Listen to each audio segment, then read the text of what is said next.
Hey guys, welcome to Epic Adaptations, where I'm going to be wrapping up all your monthly YA book to movie and TV news. There's loads happening right now in the YA book to movie and TV adaptation world right now, and it makes my little reader heart so happy. So let's talk about it. Paramount Studios recently announced that they picked up the rights to the YA book Labyrinth Lost. This story is about a witch who does not want to be a witch. In an attempt to cast a spell where she is stripped of all her powers, she ends up sending her family to an alternate world. She teams up with her non-magical friends and goes on a journey in an attempt to get her family back. That sounds like a pretty messy situation to me. As this is fresh news right off the press, there's not much development as far as the project goes. They currently don't have a writer or producer tagged onto the project, but I'll be sure to update you guys as soon as information comes through. This next one is gonna have a lot of you shook. I know it had me pretty shook, especially with the way it was just so casually announced. On April 10th, Maggie Stiefvater ever so casually retweeted somebody saying, "I thought this was still a secret, but I guess not anymore." This is a tweet that I would normally just scroll through in my feed and not really acknowledge or anything, but for some reason that day I clicked it and I let out a breath I didn't realize I was holding. In the tweet, it's revealed that the Raven Cycle has been picked up for a TV series. What?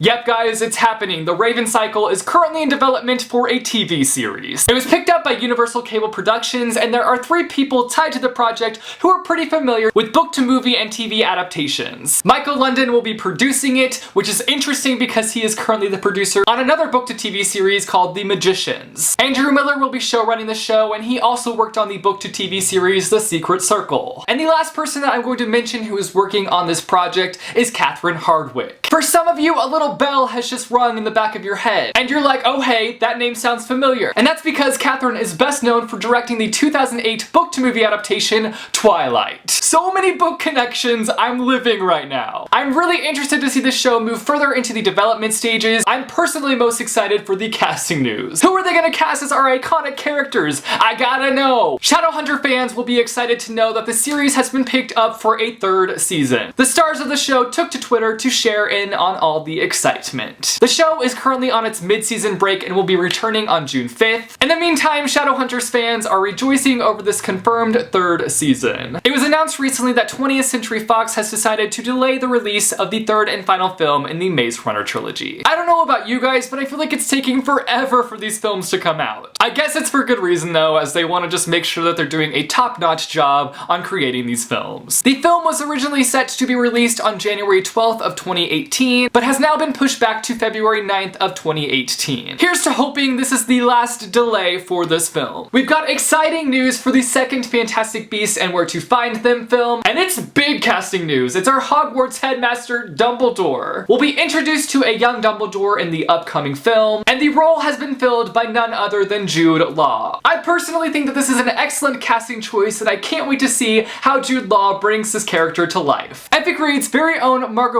got the opportunity to visit the set of the Simon vs. the Homo Sapiens Agenda film, and she got us some epic, no pun intended, pictures from the set. We have this awesome snap of Becky with the cast of the film, a beautiful picture of Becky watching her book come to life, and some other great photos from set as well. Margot actually got this awesome opportunity to be an extra on the set. Apparently she's an extra in a courtyard scene, so when this film hits the big screens, we'll have to keep our eyes peeled for Margot's cameo in this film. The last bit of news I have for you today is in regards to the book to TV adaptation, Famous in Love. The show dropped on April 18th on Freeform, and it stars actress Bella Thorne. We follow our main character Paige, who is living a rather ordinary life, but then one day it changes into a not so ordinary life. She gets this big break after auditioning for a Hollywood blockbuster and booking the role, and it just completely changes her life. The full 1st season is actually available for streaming online, so after you're finished watching 13 Reasons Why, which I'm sure a majority of you guys ended up watching last month, maybe move on over to Famous in Love and binge watch that series. So that's all the YA book to movie and TV adaptation news I have for you guys this month. As always, I'll be down in the comments chatting it up with you guys on all the news that I mentioned today, so if there's something that I mentioned today that you really want to talk about, let's talk about it in the comments. Don't forget to go smash that like button and subscribe for more epic videos from Epic Reads. Thanks for watching guys, and I will see you next month for another Epic Adaptations.